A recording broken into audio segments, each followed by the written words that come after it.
Он там 2 комнаты сами живут. А это для внуков хотели это все делать.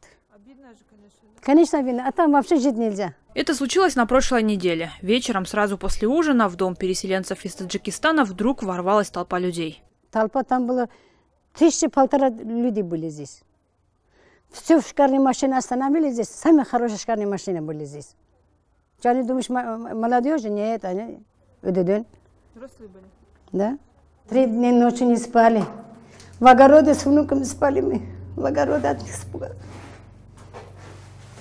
А мужчины все не были, никто не был. Кроме бабушки Айсулу, давать интервью в этом доме никто не хочет. Зять, завидев камеру, просит не снимать. Это кёлам. На него вчера там нажимали. Действительно ли на хозяина дома надавили, неизвестно, но заявление о нападении он забрал. Кроме его собственности, в тот вечер пострадали дома еще нескольких переселенцев из Таджикистана. Большинство из них этнические кыргызы. Они бежали сюда во время гражданской войны в соседней республике. И теперь любые споры между соседями часто переходят в опасные межнациональные разногласия.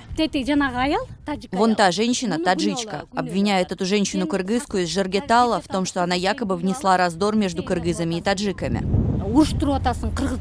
Она, кстати, живет буквально через пару домов от той бабушки Айсулу. Как били окна ее соседки, она видела. Говорит, что незадолго до этого по городу ходили слухи. Кто-то сказал, что избили школьника-кыргыза, кто-то рассказывал, что стычка между кыргызами и таджиками произошла на футбольном матче.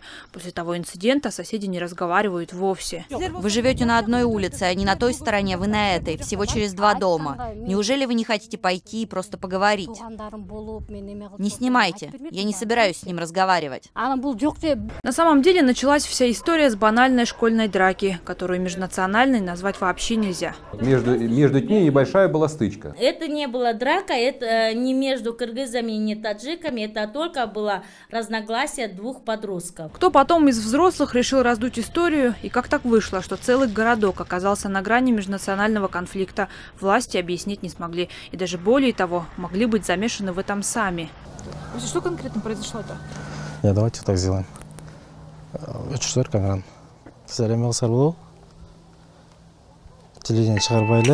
Сейчас. Занервничав при простом вопросе, чиновник просит не снимать его. За дверью кабинета, забыв о радиомикрофоне, Адилет Осмонов неожиданно признается. В организации беспорядков в ГКНБ подозревают его. Я уже 2 дня хожу в ГКНБ. Вчера из ГУВД приезжали. И вроде это дело мы закрываем, но интервью я давать не могу. Просто у меня много завистников, оппонентов. Вот говорят, что якобы это организовал я. По версии чиновника, на дома переселенцев в тот день напали 200-300 человек. В МВД называют цифру 60. Никто из них ответственности за свои действия не понес. Среди населения, по словам властей, проведены разъяснительные работы. Обстановка, если верить официальным сообщениям, в Каинде спокойная. Правда, буквально сегодня весь личсостав местного РОВД сдал корочки. Сотрудники не хотят работать с новым начальником. Прежнего, предположительно, сняли из-за того самого конфликта. Связаны ли между собой эти события, не знают даже старейшие жители. Сегодня, как обычно, в начале месяца резать барана идет к своему соседу Идибек Содиков. Вообще не пойму, что произошло. Раньше вроде все в порядке было. Идибек таджик, его один сосед кыргыз, другой татарин. По традиции, каждый месяц мужчины режут барана и делят его мясо на 3 семьи. На этот раз соседи решили прочитать короткую молитву о том, чтобы в их городке и стране всегда были мир и спокойствие.